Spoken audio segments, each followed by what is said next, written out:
আসসালামু আলাইকুম সুপ্রিয় চাকরি প্রত্যাশী ভাই বোনেরা, আশা করি সকলেই ভালো আছেন। ভূমি মন্ত্রণালয়ে একটি নিয়োগ সার্কুলার প্রকাশ করা হয়েছে, যেখানে বর্তমানে আবেদন চলমান রয়েছে। এটি একটি সরকারি নিয়োগ সার্কুলার, যেখানে বলা হয়েছে যে রাজস্ব খাতে নিয়োগ দেওয়া হবে, অর্থাৎ সরকারি স্থায়ী রাজস্ব খাতভুক্ত নিয়োগ সার্কুলার। বাংলাদেশের যে কোনো নাগরিক, মানে বাংলাদেশের 64 জেলার যে কোনো প্রার্থী, যে কোনো নাগরিকেরাই কিন্তু আবেদন করতে পারবেন। এবং বলা হয়েছে অনলাইনের মাধ্যমে এই লিঙ্ক দেওয়া রয়েছে, এই লিঙ্কের মধ্যে প্রবেশ করে আবেদনটি করতে হবে। এই বিষয়গুলো এখানে বলে দেওয়া ছিল। তো আজকের এই ভিডিওর মাধ্যমে আমি আপনাদেরকে ভূমি মন্ত্রণালয়ের এই নিয়োগ সার্কুলারটি পড়ে শোনাবো এবং আপনাদেরকে বিস্তারিত তথ্যগুলো জানানোর চেষ্টা করব। আপনার শিক্ষাগত যোগ্যতা অনুযায়ী আপনি কোন পদে আবেদন করবেন, কিভাবে আবেদন করবেন, কত টাকা ফি জমা দিতে হবে, এবং এই সার্কুলারে আপনি এসএসসি পাস করেও কিন্তু আবেদন করতে পারবেন। তো সম্পূর্ণ ভিডিওটা শেষ পর্যন্ত আপনাদেরকে দেখতে হবে। সার্কুলারটা শুরু করার আগে ছোট্ট করে একটা বিষয় বলে রাখি, যারা ইউটিউব থেকে ভিডিওটা দেখতেছেন, আপনি আমাদের চ্যানেলে নতুন হয়ে থাকলে অবশ্যই সাবস্ক্রাইব করে রাখবেন। ফেসবুক পেজ থেকে যারা ভিডিওটা দেখতেছেন, জব প্লাস বিডি আমাদের ফেসবুকের নাম, যারা ভিডিওটা দেখতেছেন পেজটি ফলো দিয়ে রাখবেন, তাহলে পরবর্তী যে সকল নিয়োগ সার্কুলার প্রকাশ করা হবে সঙ্গে সঙ্গে সবার আগে আপনি সহজেই দেখে নিতে পারবেন।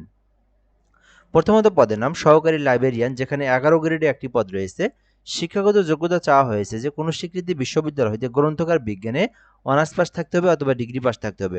অর্থাৎ গ্রন্থকার বিজ্ঞান এই ডিপার্টমেন্ট থেকে যারা এই সাবজেক্টের উপর যারা অনার্স ডিগ্রি করেছেন তারা আবেদন করতে পারবেন। আর এখানে কম্পিউটার সম্পর্কে বেসিক দক্ষতা আপনার অবশ্যই জানা থাকতে হবে। 2 নম্বর পদের নাম 60 মুদ্রাক্ষরিক কাম কম্পিউটার অপারেটর, যেখানে 14 গ্রেডে একটি পদ রয়েছে।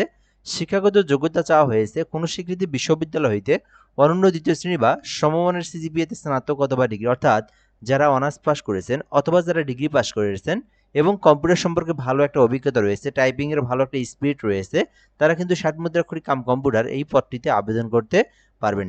3 নম্বর পদের নাম অফিস সহকারী কাম কম্পিউটার মুদ্রাক্ষরিক, এটা কিন্তু 3 নম্বর পদের নাম 16 গ্রেডে নিয়োগ দেওয়া হয়েছে, যেখানে একটি পদ রয়েছে।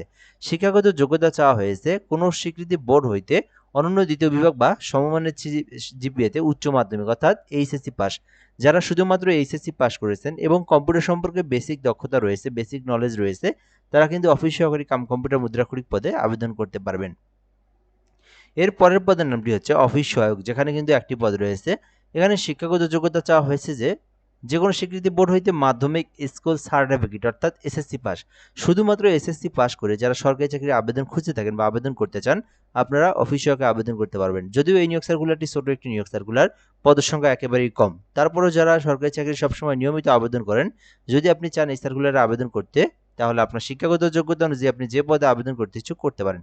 এরপরে বিষয় হচ্ছে আবেদন করতে আপনার বয়স থাকতে হবে 18 থেকে 32 মধ্যেই, তাহলে আপনি আবেদনটি করতে পারবেন।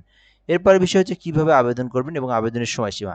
এই আবেদনটি কিন্তু আপনারা 10 তারিখ পর্যন্ত করতে পারবেন, অর্থাৎ আপনার আজকের পুরো 10 তারিখ, আজকের পুরো দিনটাই কিন্তু সময় রয়েছে। যেহেতু আমাদের এই চ্যানেলে যে সার্কুলারটা যখন প্রকাশ করা হয় সেইটাকে আমরা আপলোড দিই, আবার যখন ওই সার্কুলারের সময় শেষের দিকে আসে, 1 দিন বা 2 দিন থাকে, ওই সার্কুলারটা আমরা রি-আপলোড দিই, মানে নতুন করে আরেকবার দিয়ে দেই, যেন যারা আবেদন করতে চায় বা শেষের জন্য অপেক্ষা করে তারা যেন আবেদনটি করে নিতে পারে।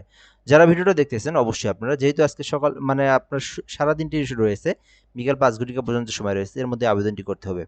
এই ছিল মূলত বিষয়। তো এই লিঙ্কের মধ্যে প্রবেশ করলে আপনার সামনে একটা আবেদনের ফর্ম চলে আসবে। ওই আবেদনের ফর্মটা সম্পূর্ণ তথ্যগুলো দিয়ে, পার্সোনাল, এডুকেশনাল সকল তথ্য দিয়ে আপনার আবেদনটা সাবমিট করতে হবে। আবেদনটা সাবমিট করার পরে সরকারি ফি জমা দিতে হবে।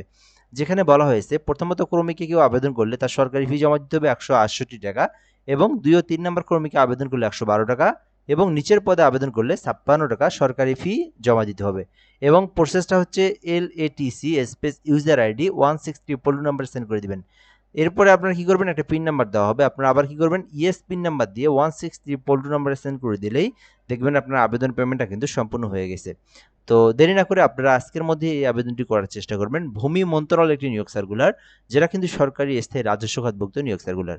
আশা করি আপনারা সকল ধরনের তথ্যগুলো জানতে পেরেছেন। ধন্যবাদ। এ পর্যন্ত ভিডিওটা। আসসালামু আলাইকুম।